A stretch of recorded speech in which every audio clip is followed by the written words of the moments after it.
자, 안녕하세요. 식품위생법규 7주째 강의를 시작하도록 하겠습니다.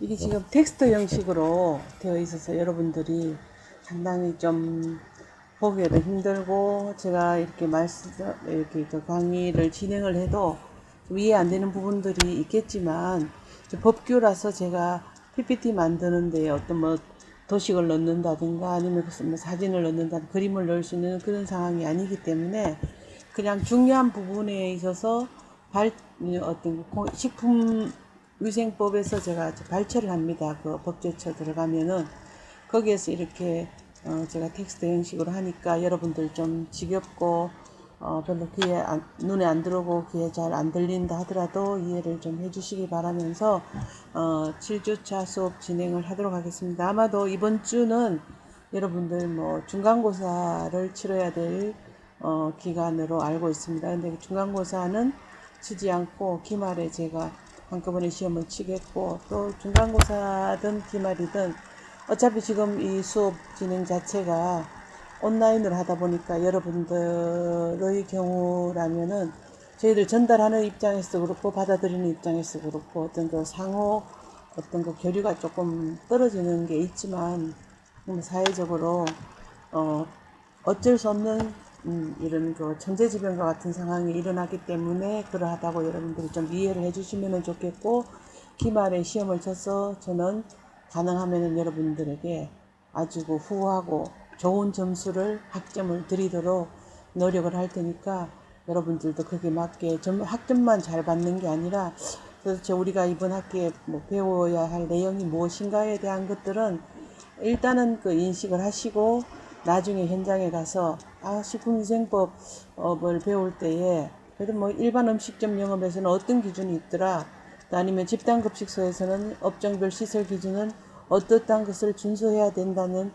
실제적인 내용은 모르더라도 법규를 이렇게 읽어볼 수 있는 그런 능력은 갖춰야 된다고 생각을 하기 때문에, 제가 이렇게 그 진행을 하더라도 여러분들 이해가 되리라고 생각을 하면서 진행하겠습니다. 자, 휴게 음식점 영업이나 일반 음식점 영업 및 제과점 영업에 대한 그 업종별 시설 기준이 있습니다. 물론 이거는 이제 다 세분화를 시키겠죠. 뭐 제조 가공 시설, 즉석 판매 제조 가공 시설, 그 다음에 뭐 집단급식소의 시설, 식품 첨가물 제조 가공, 이 다 있어요. 이거 시설 기준이. 근데 보면은 엉뚱한 게 갑자기 툭 튀어나오는 것이 아니라 거의 기본적으로 준수해야 될 사항들은 똑같습니다. 보면은 음식점에 이제 휴게 음식점 같은 데 보면은 일반 음식점에는 객실을 설치하는 경우, 객실을 설치한다 하더라도 잠금 장치를 절대로 할 수가 없다. 안에서 어떤 일들이 비밀리에 일어날 수 없게끔 하겠다는 하나의 어떤 조치로서 볼 수가 있겠죠. 투명한 칸막이라든가 투명한 차단벽을 설치해서 내부 전체가 보이는 경우는 제외를 한다. 이를 전체가 보이는 경우에는 잠금 장치를 해도 된다는 얘기가 되겠습니다. 그 다음에 휴게 음식점 또는 제과점에는 객실을 둘 수가 없고, 여기도 마찬가지로 투명한 차단벽을 설치해서 내부가 전체적으로 보이는 경우는 제외한다. 그러니까 누구든지 볼 수 있으면은 뭐 음란한 행위를 한다든가 뭐 그런 거는 보이니까 할 수가 없잖아, 그죠? 그런 어떤 그 도덕성에 좀 기준을 둔다는 얘기가 되겠습니다. 그 다음에 객석을 설치하는 경우, 객석에는 높이 1.5m 미만의 칸막이를 설치를 할 수가 있습니다. 이동식이든지 뭐 고정식이든지. 이 경우에 2면 이상을 완전히 차단하지 아니해야 되고, 다른 객석에서 내부가 서로 보이도록 설치를 해줘야 된다. 그 다음에 기차, 자동차, 뭐 선박, 수상 구조물로 된 유선장, 선박이 돌아다니는 유선장이라든가 도선장의 또는 수상 레저 사업장을 이용하는 경우에는 다음의 시설을 갖춰야 된다 해가지고, 하루 동안 영업시간에 사용할 수 있는 충분한 양의 물을 저장할 수 있는 내구성이 있고 또 내수성이 있는 그런 식수 탱크가 있어야 되고, 또 음식물 찌꺼기를 처리하기에 충분한 어물통이라든가 폐수 처리 탱크가 있어야 되겠고, 음식물 재료를 위생적으로 보관할 수 있는 시설, 이러한 것들이 이 기차라든가 자동차, 선박, 수상 구조물로 되어 있는데, 자, 그 다음에 또 영업장에 사용하는 바닥 면적이 이제 건축법에 따라서 또 이거는 산정을 하게 되는데, 100제곱미터 이하, 100제곱미터 이상인 경우, 그리고 즉 100제곱이 3.3으로 나누면은 요거는 이제 약 33평 정도가 됩니다. 그리고 영업장이 지하실에 설치된 경우에는 바닥 면적이 66제곱미터니까 나누기 3.3을 하면 약 20평 이하인 경우는 해당되지 않지만 그 이상인 경우에는 다중이용업소의 안전관리에 관한 특별법이라 해서 이런 소방시설이라든가 영업장 내부 피난 통로 그 밖의 안전시설을 갖추어라고 규정을 하고 있습니다. 단지 영업장은 내부 계단으로 연결된 복층구조 영업장은 제외한다 했죠. 영업장이 지상 1층 또는 지상과 직접 접하는 층에 설치가 되고 그 영업장을 주된 출입구가 건축물 외부의 지면과 직접 연결되는 곳에서 하는 영업을 제외한다 이렇게 되어 있습니다. 휴게 음식점, 일반 음식점 또는 제과점의 영업장에는 손님 이용할 수 있는 자막용 영상 장치 또는 자동 반주 장치를 설치해서는 안 된다. 여기는 이제 뭐 노래를 부른다든가 유흥을 한다든가 이런 건 안 되겠는데 단지 연회석을 보유한 일반 음식점에서는 가정의뢰에 해당하는 또 가정의뢰 준칙이 있겠죠. 여기에 준해서 이제 할 수가 있다는 얘기가 되겠습니다. 그 다음에 일반 음식점의 객실 안에는 무대장치, 음향, 반주시설, 우주볼 등의 특수 조명시설을 설치해서는 안 된다. 이렇게 해서 이러한 시설 기준이 있겠죠. 뭐 사항은 삭제가 되는데 삭제되는 것까지 우리가 알 필요는 없을 것 같아요. 자, 그 다음에 단란주점 영업이 있습니다. 단란주점 영업이 가끔씩 문제가 되어지는데 왜 그런가 한번 볼게요. 영업장 안에 객실이나 칸막이를 설치하는 경우에는 다음 기준에 적합해야 된다 해서 이제 1, 2, 3이 있네요. 객실을 설치하는 경우 주된 객장을 중앙에서 객실 내부가 전체적으로 보일 수 있도록 설치를 해야 되고 통로 또는 복도 형태를 설계해서는 안 된다. 만약 이렇게 설치하는 경우에 혹여라도 뭐 불이 난다든가 뭐 비상 어떤 탈출을 해야 될 경우가 생기면은 굉장히 위험에 노출이 되기 때문에 이러하게는 하지 않는다는 얘기가 될 수 있습니다. 그 다음에 객실로 설치할 수 있는 면적은 객석 면적의 2분의 1을 초과할 수가 없다라고 되어져 있고요. 그 다음에 주된 객장 안에는 높이 1.5m 미만의 칸막이를 설치할 수 있고 이런 경우 2면 이상을 완전히 차단하지 않아야 된다. 바깥으로 이렇게 일이 만약에 무슨 비상사태가 생겼다면은 탈출할 수 있는 그런 경로를 완전히 열어놔라는 뜻으로 해석을 하면 될 것 같아요. 그리고 다른 객석에서 내부가 서로 보이도록 해야 된다. 이거는 어떤 도덕적이고 그런 음란한 행위가 이루어지지 않도록 한다는 측면에서 이렇게 했던 것 같습니다. 그 다음에 객실에는 잠금장치를 설치할 수가 없다. 그리고 다중이용업소 안전관리에 관한 특별법, 좀 전에 말씀드렸죠. 100평방제곱미터 이상인 경우는 여기에 해당이 되는데 이때 소방시설이라든가 영업장 내부 피난 통로나 그 밖에 안전시설을 꼭 갖추라. 이렇게 해서 단란주점 영업이 사실 문제가 많은 게 이런 게 안 갖춰지는 경우에 엄침하게 지하에 뭐 설치를 한다든가 해서 탈출을 못하고 피난이 안 되는 경우 인명사고가 생기니까 이런 것들에 대한 기준을 강화를 해둔 것이라 생각하면 될 것 같습니다. 그 다음 유흥주점 영업은 객실에 잠금장치를 설치할 수가 없다. 이 객실에 잠금장치 설치하는 것은 다 이렇게 막고 있네요. 그 다음에 다중이용업소의 안전관리에 관한 특별법에 의해 가지고 소방시설이나 내부 피난 통로 등의 안전시설 갖추어라. 이렇게 해서 유흥주점도 좀 전에 단란주점 영업과 마찬가지로 이렇게 한다는 거. 그 다음에 위탁급식 영업의 시설 기준이 있는데 위탁급식을 하는 경우에 사무소가 영업활동을 위한 독립된 사무소가 있어야 되는데 다만 영업활동에 지장이 없는 경우에는 다른 사무소를 함께 사용할 수가 있다. 창고 등의 이제 보관시설이 있는데요. 사무소나 창고 등의 보관시설, 이 창고 등의 보관시설은 식품 등을 위생적으로 보관할 수 있는 창고가 갖춰져야 되고 이 경우 창고는 영업신고를 한 소재지와 다른 곳에 설치하거나 빌려서 사용할 수가 있다. 그 다음에 이 창고에는 식품 등을 식품위생법 제7조 1항에서 식품 등의 기준 및 규격을 정하고 있는 보존 및 유통 기준에 적합한 온도에서 보관할 수 있도록 냉장, 냉동 시설을 갖추어라 이렇게 되어져 있습니다. 물론 이제 냉장, 냉동을 하지 않는 그런 제품인 경우는 이걸 할 수 없겠지만 대부분은 급식을 하는 경우 냉장, 냉동 보관해야 되는 어떤 원재료들이 많이 있겠죠. 자, 그 다음에 식품을 위생적으로 운반하기 위해서는 냉동시설 혹은 냉장시설을 갖춘 적재고가 설치된 운반 차량을 한 대 이상 갖춰야 되는데, 단지 이런 계약을 해서 서로 계약자와의 관계가 이런 운반 냉장 냉동 운반 차량을 갖고 있다면은 구태여 위탁 급식업소가 운반 차량을 갖지 않아도 된다는 얘기입니다. 그리고 이러의 규정에도 불구하고 냉동 냉장이 필요 없는 식품망을 그렇죠. 그냥 상온이라든가 실온 유통을 하는 경우라면은 운반 차량에 구태여 이렇게 냉동 시설을 탑재하지 않아도 된다는 얘기가 되겠죠. 근데 이러한 경우는 거의 없다고 보시면 될 것 같습니다.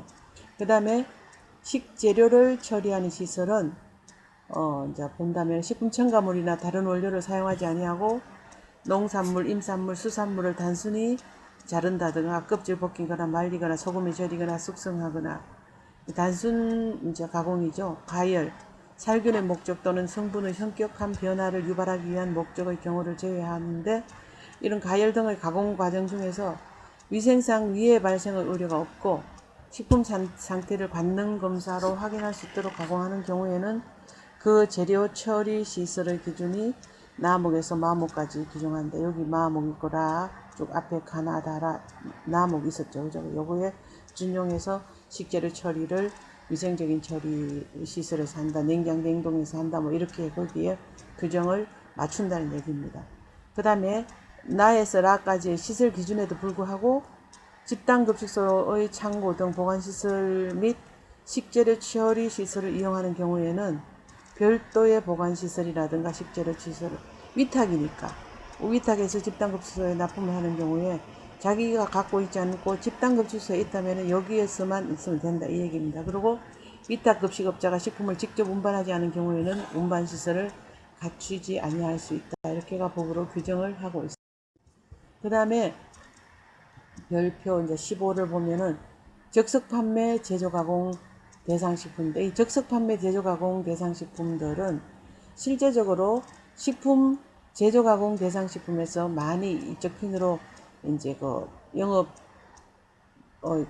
등록 영업 신고를 바꾼 경우들이 많이 있어요. 그건 왜 그런가 하면은 이 제조 가공 업체는 일단 대량으로 판매해가지고 그 소분 업체가 이 대량으로 벌크로 가져온 것을 소분해서 판매할 수도 있고, 이런 여러 가지 이제 범위는 좀 넓은데 처리 가공업자의 권한은 넓은데 비해서 또 규제하는 법안이 많아요. 근데 비해 가지고 적석 판매 제조 가공업체는 규제하는 법안이 많이 줄어들게 됩니다. 이거를 이제 박근혜 대통령 때 이거 이제 시장 같은 데 갔는데, 우리가 좀 유통을 할 수 있는 방법이 없겠느냐 해서 이 법을 굉장히 많이 완화를 시켜서 하다 보니까 이 적석 판매 제조 가공업체로 식품 제조 가공업체가 이렇게 바뀌어 전환시키는 그런 경우들이 많이 있어가 도움을 상당히 많이 보고는 있다 이러는데, 말 그대로 적석 판매 제조 가공업체는 내가 만들어서 유통을 하지 않고 바로 최종 소비자가 직접 가져가는 경우입니다. 그런데 통신 판매는 가능합니다. 내가 만들어서 직접 소비자가 먹을 수 있게 택배를 배송한다든가 전자상거래 할 수 있고, 아니면 직접 판매를 할 수 있는 그런 딱 제한된 규정이 있다는 것만 아시면 됩니다. 여기 있죠. 소비자가 원하는 만큼 들어서 최종 소비자에게 판매하는 식품이다. 보면은 이제 대통령령 시행령이죠, 그죠? 제21조 1조에 따르는 1호에 따른 식품 제조 가공업 및 축산물위생관리법 시행령 제21 축산물 가공업에서 제조 가공할 수 있는 식품에 해당하는 모든 식품을 여기 대상이 되는데, 단지 통조림, 병조림 식품은 제외한다. 이거는 여기 자기가 직접적으로 적석 판매를 할 때는 이러한 위생 규정을 따르기가 상당히 제조 시설 같은 게 힘들기 때문에 요거는 제외를 시켰고, 그 다음에 시행령에서 식품 제조 가공업 영업자 및 축산물 위생관리법에서 이 영업자가 제조 가공한 식품이나 수입식품 안전관리 특별법에서 등록한 이런 영업자가 수입 판매한 식품으로 적석 판매 제조 가공업체 업소 내에서 소비자가 원하는 만큼 들어서 최종 소비자에게 판매한다, 이렇게 되어 있습니다. 그런데 단 아래 항목은 제외한다 해가 좀 전에 여기서 나오듯이 병조림, 통조림, 레토르트 냉동식품 이런 것들은 최종 소비자에게 판매를 요거는 제외 여기 즉석 판매 제조 가공식품 대상식품이 아니란 얘기죠. 이러한 것들은 시설이라든가 뭐 설비 기준이 까다롭기 때문에 이거를 즉석 판매에서 하기가 좀 어려운 부분들이 있어서 이렇게 돼 있고, 냉동식품의 경우에도 냉동해서 바로 최종 소비자에 갈 때에 어떤 그 중간에 유통 단계를 거칠 수 있기 때문에 이 제품은 제외를 한다는 얘기가 되겠습니다. 또 있죠. 의육 제품, 특수 용도 제품, 최종 저질용 조제식품 제외를 하고, 식초, 전분, 알 가공품, 유가공품 이런 것들은 즉석 판매, 제조 가공을 할 수 없다는 얘기입니다. 자, 그 다음에 보면 별표 17에 식품 적계급 영업자 등의 준수사항이 있는데, 식품 적계급이에요. 그러면은 식품 제조 가공업자나 첨가물 제조업자 또 그 종업원의 준수사항이 있는데, 가나다라 마 뒤에 또 있겠죠. 봐보면 생산 및 작업 기록에 관한 서류, 그래 생산일지, 작업일지, 원료 입고 출고 사용은 원료 수불부 이런 것들은 허위로 작성을 하면 안 됩니다. 이 경우 해당 서류는 최종 기재일부터 3년간을 보관을 해야 되는데, 식품 제조 가공 업체에 뭐 이렇게 지도를 간다든가 단속을 간다든가 하면은 생산일지를 가져오세요, 작업일지를 가져오세요, 원료 수불부를 가져오세요 이렇게 합니다. 그러면은 원료 수불부는 원료가 얼마가 들어왔는데 얼마가 사용했다는 것이 있을 거 아니에요. 그러면은 매달 며칠 2020년 뭐 10월 1일 날 원료 예를 들어서 원료 뭐를 할까요? 고구마 전분을 만약 1톤을 가지고 왔는데, 이 고구마 전분 1톤을 가지고 생산에 뭐 10월 2일 날 생산을 할 적에 500kg를 썼어요. 그러면 원료 수불부에 잘 남아 있는 거는 10월 2일 날 여기 일단 가져가고 남은 건 500kg가 되겠죠. 0.5톤. 그리고 이 생산에서 0.5톤을 가져가는 걸 가지고 작업을 할 적에 오늘 동안 하루 동안 아침 9시부터 시작해 오후 6시까지 쭉 점심시간 제외하고 6시간 동안 할 적에 이 고구마 전분을 가지고 어떤 뭐 타피오카 전분을 넣고 어떻게 때문에 뭘 만들었다, 이런 작업 일지하고의 어떤 그 생산 소요되어지는 양을 전부 다 그 소요되었는 어떤 인과를 봅니다. 요만큼을 가져가서 생산했는 거, 남아있는 거.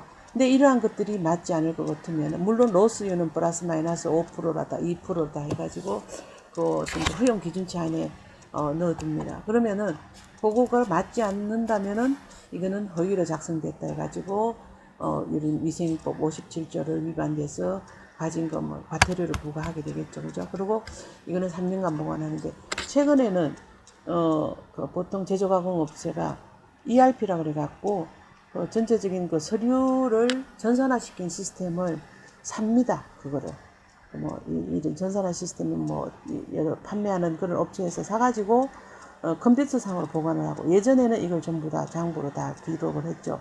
최근에도 이제 컴퓨터상으로 보관 이렇게 입력을 하고 출력을 해가 보관하는 업체들도 있고, 이래서 이러한 거는 절대로 허위 사실을 적어놓으면 안 되고, 왜냐하면은 0.5톤을 가져갔는데 사용했는 거는 0.2톤만 썼어요. 남았는 건 어디로 갔는지, 그럼 누가 가져갔는지, 뭐 되팔아먹었는지 모르잖아, 그죠? 그러면은 안 된다는 얘기입니다. 그래서 여기서 생산되는 양이 얼마만큼 되니까 이거를 시중에 유통했을 때에 어디에 얼마만큼 갖는 그런 그 식품 그 이력 추적을 전부 할 수 있는, 그게 전부 이게 최초의 시발점이 바로 이러한 것들이기 때문에 꼭 보관해야 되겠죠. 그리고 식품 제조가공업자는 제품 거래 기록 있죠.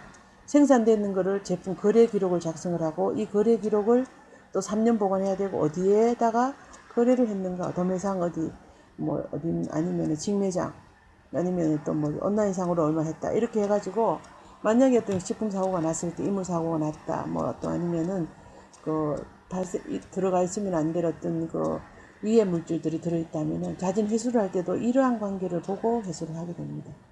자, 그 다음 유통기한이 경과된 제품은 판매를 목적으로 절대로 이렇게 진열 보관 판매하면 안 되고, 이것도 제조 가공에 사용해서는 안 됩니다. 보통 케이스가리다, 포대가리다 이렇게 해가지고 경과되는 걸 포대가리 해가, 예전에 진주햄 같은 경우에 이런 포대가리 어떤 유통기한을 변경을 시켜가지고 또 자료 재사용해서 아주 그냥 그 품목 정지가 아닌 영업 정지를 먹는 그런 경우가 있었고, 또 제가 아는 어떤 그 빵류 케이크 제조하는 업체인데 아주 한 뭐 1년에 2, 300억을 하는 뭐 회감연이라든가 잔치라든가 뭐 웨딩홀 뭐 이런 데에다가 납품하는 그런 케이크 회사가 있었는데 360 거의 뭐 1년 가까이를 유통기한이 경과되어 있는 그런 제품을 이렇게 보관만 한 게 아니라 판매를 해가지고 결국은 영업 폐쇄되고 영업장이 폐쇄되고 다른 곳으로 옮겨가서 지금 하고 있는 그런 경우들도 볼 수 있었기 때문에 이러한 거는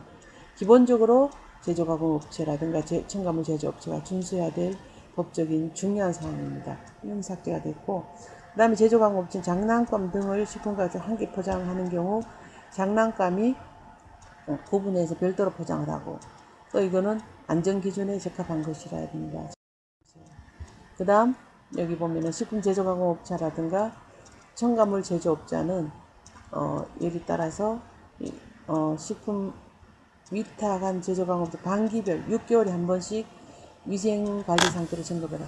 실제적인 식품 제조가공업체를 위탁을 했으면은 위탁 가공하는 업체가 있습니다. 만약에 풀무원에서 두부를 만드는데 두부 생산량이 너무 많다면은 이거를 뭐 소가라는 것을 만든다. 풀무원 자체 생산한 것도 있겠고, 풀무원의 그 풀무원 자기네들이 판매원을 하고 제조원을 뭐 다른 이름으로 했다면은 뭐 소가라는 제품을 쓴다고 합시다. 그 소가 제품을 만들어내는 데는 풀무원이 아니고 뭐 동물원이다 하면은 이 동물원이라는 것이 거기에도 6개월에 한 번씩 자기네들 협력업체라고 그래갖고 위생 상태와 같은 것들을 점검을 해야 됩니다. 그리고 이 위탁하려는 식품과 동일한 식품에 대해서는 식품안전관리 인정 기준 적용업소로 인정받거나 어린이 식생활 특별안전 품질 인정을 받은 업체에게 위탁하는 경우를 제외한다. 이렇게 해썹 인정을 받았든지 위탁업체가 아니면 이러한 경우를 인정받은 업체는 제외하지만 그 외에는 항상 위생관리 상태를 점검을 해라. 그만큼 이 해썹을 적용해서 운용하는 업체에 대한 신뢰도는 정부에서 인정을 해준다는 얘기가 되겠죠. 왜냐하면 위생검사를 안 하니까, 위생점검을 안 하니까. 그 다음에 식품 제조 가공업자 및 식품 첨가물 제조업자는 이물이 검출되지 아니하도록 필요한 조치를 해야 되고, 소비자로부터 이물 검출 불만 신고를 받은 경우는 내용을 기록하고 2년간 보관을 해라 이래 되어 있습니다.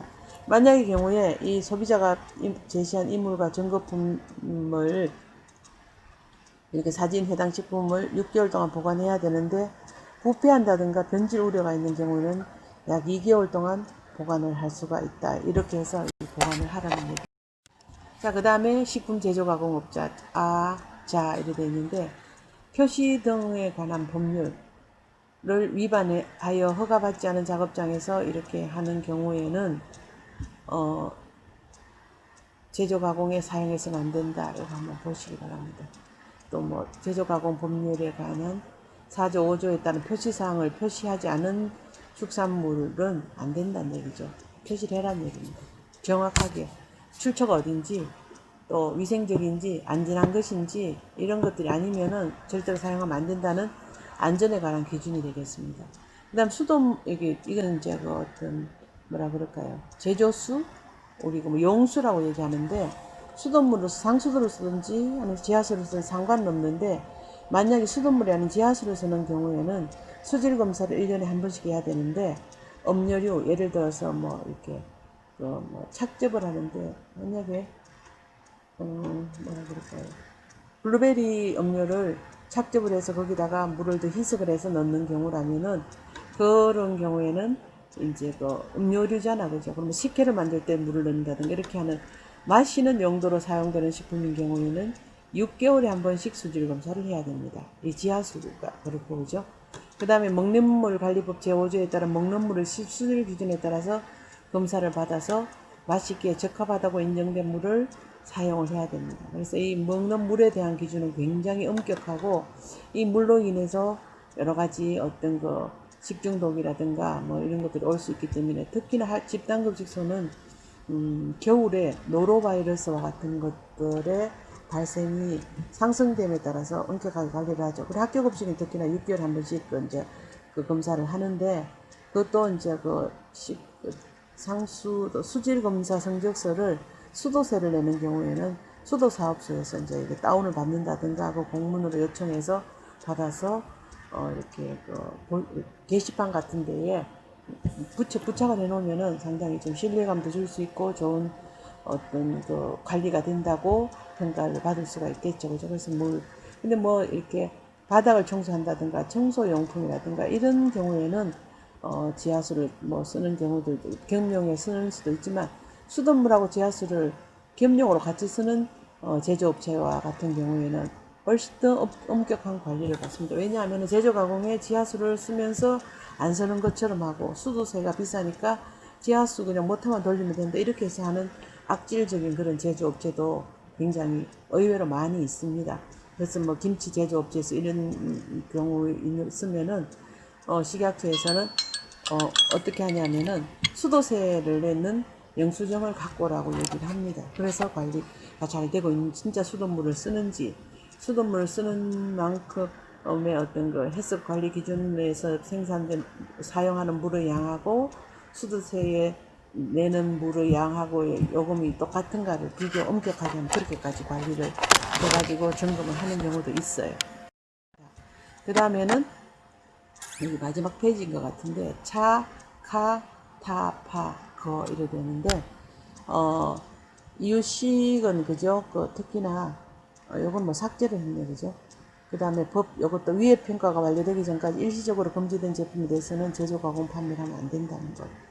식품 제조가공업자가 자신의 제품을 만들기 위해서 수입한 반가공 원료식품 및 용기 포장 뭐 이런 것들 외화 핵동용 원료로 수입한 식품을 부패하거나 변질되어 유통기간이 경과되어 폐기한 경우에는 증명하는 자료를 작성하고 보관을 해라. 만약 폐기를 했다면 폐기하는 그 광경을 전부 다 사진을 찍어둡니다. 요즘은 무조건 사진을 찍어두는 것이 가장 확실한 그 증명 자료이기 때문에 사진을 찍고 그 밑에다가 이제 언제 폐기를 한다 하는 그 날짜까지 적어가지고 작성을 하고 2년까지 보관을 해라. 그 다음에 우수업체로 지정받은 자 외에 이렇게 우수업체라고 오인 혼돈화 올려가 있는 표시를 해서는 또 안 되고요. 그 다음에 자가품질 검사를 하는 제조가공업자 또는 첨가물 제조업자는 검사 결과가 변경될 때는 그 변경 내역을 기록 저장하는 시스템을 설치 운영을 해라. 그 다음에 초산 함유량이 99% 이상인 빙초산입니다. 이거 먹으면 바로 우리가 위천공이 일어날 정도로 이거는 독극물에 해당되겠죠. 그죠? 이거를 제조하는 식품첨가물 제조업체는 빙초산의 품질 경영 및 공산물 안전관리법에 따라서 어린이 보호 포장, 차일드 플루프 패키징이라고 합니다. 이거를 어린이 보호 포장, 노인 보호 포장, 시니어 프루프 패키징 뭐 이런 게 있는데 이거는 뭔가 하면은 어린이들이 이게 아무렇게 쉽게 딸 수 있으면은 이게 위험하니까 안 되잖아. 그죠? 그럴 때는 이 어린이 보호 포장은 이중으로 장치를 한다든가 어린이가 몇 살 이렇게 어린이 연령 기준을 두고 그 연령 기준이 예를 들어서 5살짜리 어린이들이 10명을 대상으로 해가 그 중에서 뭐 이렇게 70% 이상, 80% 이상이 이걸 딸 수가 없을 때는 그거는 어린이 보호 포장이라고 인정을 하게 됩니다. 노인의 경우에는 뭐 시니어 보호 포장 뭐 이렇게 될 때는 그 경우에도 마찬가지로 그 시니어들은 눈이 잘 안 보이고 그러기 때문에 글자 그 표시사항에서 그 활자 크기를 크게 한다든가 이러한 그 보호 포장들이 있습니다. 여기는 포장 관계에서 식품 포장이 사실은 굉장히 중요한데 이 포장 관계에서 이렇게 보호를 한다고 식품위생법에 사실 명시를 해두고 있습니다. 그래서 이 정도까지만 첫째 시간 수업을 하고 다시 말씀을 드리지만 이렇게 텍스트 형식으로 된 것을 사진이나 그림을 할 수 없는 것은 이 법규이기 때문에 그렇고 이 중에서 제가 그래도 조금은 여러분들이 알아야 될 부분 나중에라도 참고를 해야 될 부분에 대한 것만 설명을 드리니까 그렇게 이해를 하시고 수업을 받으시면 되겠습니다. 자, 수고하셨습니다.